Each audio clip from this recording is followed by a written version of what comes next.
Good afternoon. I'm Dan DeRose with 19 News, coming to you from our digital desk. We need to talk about what is potentially some swatting incidents that have been happening all over the state. If you're unfamiliar with the swatting incident, it's unfortunately become a dangerous trend over the past couple of years.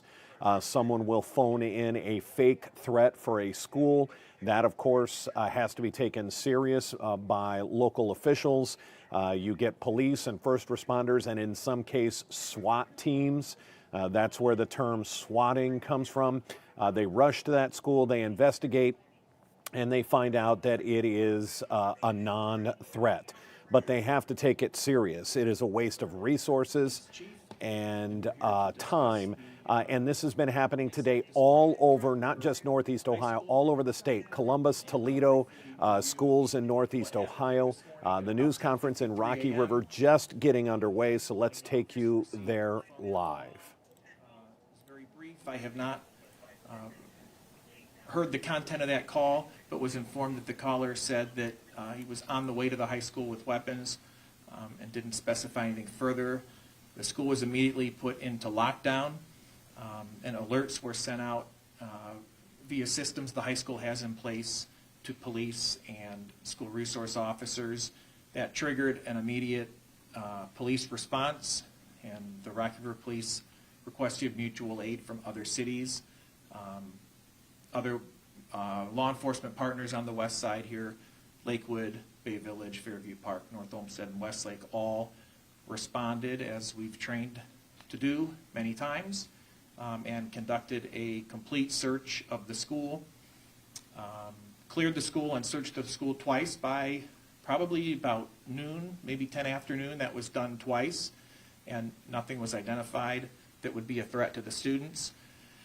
We also worked from caller ID to identify the number while all this was happening, and why this was happening. It was we saw some indicators that similar incidents were happening across the state at the same time. Once the building was cleared and made safe, the school district decided to release students early for the day so that they could kind of recover from this. 12:30 p.m. students that drove were released, and at 1 o'clock students that walked or could be picked up by parents were released. The police are still there. They're searching the building. Just to be extra careful, we did get some bomb-sniffing dogs to come and search, just to make sure, err on the side of caution. They're conducting that search now, and like I said, it does appear to be part of a pattern of activity across the state that local agencies are working to solve and identify the person who's made those calls. We also continue to investigate locally, again, as part of that search and reporting, and what we have to do locally. But we're cooperating with the statewide investigation also. So we're confident that this is a swatting incident, that there's no threat to the students in Rocky River, and that there never was. But swatting is against the law. It is essentially making a false report that instigates a massive response from law enforcement, which it certainly did. It tied up law enforcement officers and a SWAT team from 6 police agencies, and then a 7th to come in to help us with this bomb search. It's very serious. It also caused trauma to hundreds of high school students, and it caused secondary trauma to family and friends that love them. We have 2 other high schools and several other lower schools that were put into soft lockdowns in the city. It interrupted their education process and their day also. So we take these incidents very seriously, not only on the economic impact they have on our community, but the health and well-being of our students and families in our communities too. These are very, very serious incidents. There is a specific swatting law in Ohio that makes swatting a 4th-degree felony, punishable by up to 18 months in prison and a $5,000 fine. And if it results in severe physical harm, which in this case nobody was injured, none of the responding officers were injured, no reports of student injuries during any lockdown processes or anything like that. But if it does result in physical harm, it's elevated to a 2nd-degree felony, which could be 2 to 8 years in prison and a $15,000 fine. There are also federal charges that could apply, which if it involves a school, they're much more significant charges. And we can also, government agencies can seek reimbursement for the expense of responding to these calls, which when we are able to identify who is responsible for this, we will certainly seek reimbursement for the significant expense that this cost our community, our police departments, our regional partners, and the school district. In addition, other charges may apply, inducing panic and that kind of thing. But the big one is the swatting call that the swatting charge that I mentioned earlier. A lot of people responded to this, and they all deserve some credit.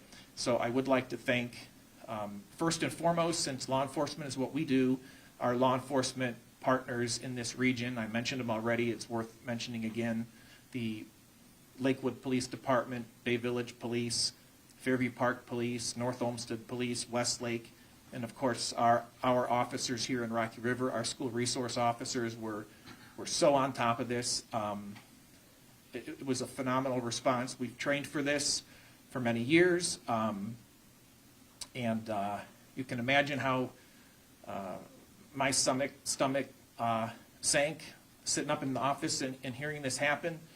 But everybody performed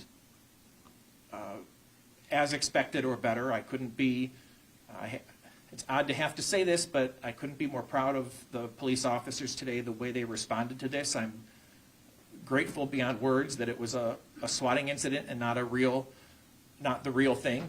But I have confidence in our Rocky River police officers and the police officers in the region that if this ever is the real thing, that I'm confident in their ability to respond to it. So thank you to the law enforcement SWAT team, everybody, detectives, everybody who stepped up and responded to this. The school officials were fantastic. They were prepared. The administrators were right there to help the responding officers in every way that they could. The equipment that the school had, the emergency alert equipment, worked the way it was supposed to. Everything went well. The students did what they were supposed to do. We heard no grumblings. They knew exactly what to do and did it. They had to stay in a classroom for, an hour and a half, a little over an hour and a half, some of them up to 2 hours. There were no complaining. The students, when they were released, they were calm, grateful, and they did exactly what they were supposed to do. And of course, the parents too. You can imagine the phone calls we got. I'm sure the district was receiving phone calls. The whole community, I think, did what we are unfortunately faced with having to do in this day and age, and everyone did it the way they were supposed to with grace. So thank you to all those people for responding the way that they did. So I'll be able to answer some questions. I would like to remind everybody that we are really not even 3 hours into this, so I won't have a lot of details on criminal investigations, and there are certain things that would be best left to the school district to answer, but I will answer what I can in as forthright a manner as I can. What were you able to learn from the caller ID? Did you get like an area code? Was it a local call? It was not local, and it just gave us a phone number. And that phone number may well be spoofed. It might be an incorrect number, but we have some fantastic detectives here that are very good with forensics, and I'm confident that they'll be able to identify who's behind this. You mentioned cooperating with a statewide investigation. Because this appears to be a statewide swatting thing, can you maybe describe the nature of that, what other agencies you've been in contact with? The only one I know for certain that I know that several other agencies have been through this, but I know that one of our detectives has already been talking with Lake County. I know that there are other agencies across the state who've received these calls. I can't really share how I know how many at this point. I'm afraid that could get in the way of how some of these cases are investigated. I'm just erring on the side of caution with that, but I know that at least 7 or 8 other communities are looking into similar incidents. So I'm sure that that'll come across the news, and you guys will be able to piece that together. I just don't want to reveal the actual technique on that right now. But we have been working together to try to identify the phone number and its origin. So that's how right now. In hindsight, we know this was swatting, but why is it important that you respond to this situation as if it were the real thing? Well, first of all, we didn't know that it was swatting we didn't start to get that idea for probably 10 or 15 minutes into it. It took before we kind of started to piece that together. So we didn't know for that amount of time. And secondly, if we were wrong, if it wasn't swatting, and somebody either had already gotten into that school or did come to the school, and we were going to wait for that 10 or 15 minutes to determine that that's a significant amount of time that somebody could have got in there and caused harm, to the students and adults in that building. Will you talk about the nature of the call? Like, how does this work? What is said? My understanding is that it was a very brief call, and all that was said was that somebody was on the way to school with weapons, and that was it. Again, I did not hear the call. I didn't interview the person who took the call, but that is what triggered this all. So that's really all I can tell you on that. I'm sure I'll know more by the end of the day, but for now, that's what I can tell you. The call came to the school? Yes, to the school, to the high school. Right. And what are the similarities between that call and the call that Lake County responded to? I am not sure. The only clue I have to that is that a reporter I talked to made a comment that asked me a specific question that leads me to believe that one of the other recipients of the call, the caller may have said something about shooting at the school from the road. But I don't know that our caller said that. But I spoke to a reporter on the phone who asked that specific question, so I'm thinking that's a possibility. Who took the call at the high school? Was it a human voice, a computer-generated voice? Do you know that? I don't know the answer to that, to either of those questions. Can you give us a ballpark when we talk about economic impact, how expensive it is for all these resources to go to Yeah. school? Well, we do keep track of every policeman who was there in every city and every resource, so I'm going to guess, I don't have that list. There was an officer, at every crime scene there's an officer charged with keeping a log of who comes and goes, so we don't do that just for the purpose of reimbursement, but we did have an officer do that, and I believe we were up to around 30 officers that were there. And so if they were all there for 3 hours, and hourly wages can vary, but most of us are probably in the around $40 an hour range, give or take, depending on rank and tenure. So $120 a piece, and then equipment. I believe the schools are eligible if they have expenses too. There was a lot of equipment there, vehicles. If any of you were there, I'm sure you saw the armored truck that came up. And I believe there are hourly rates that we're allowed to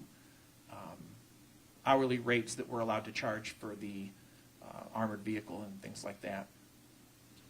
Will there be a continued police presence the rest of the week to reassure students and staff? Yes, yeah, we have school resource officers in every building anyway, but we will have additional officers, probably at start times and exit time, start of the day and end of the day routines, and then passing through the buildings and at evening activities.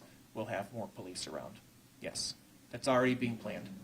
Were there any emergency calls that you guys had to outsource to other departments during this time, since you guys had people at the high school? I'm not sure about that.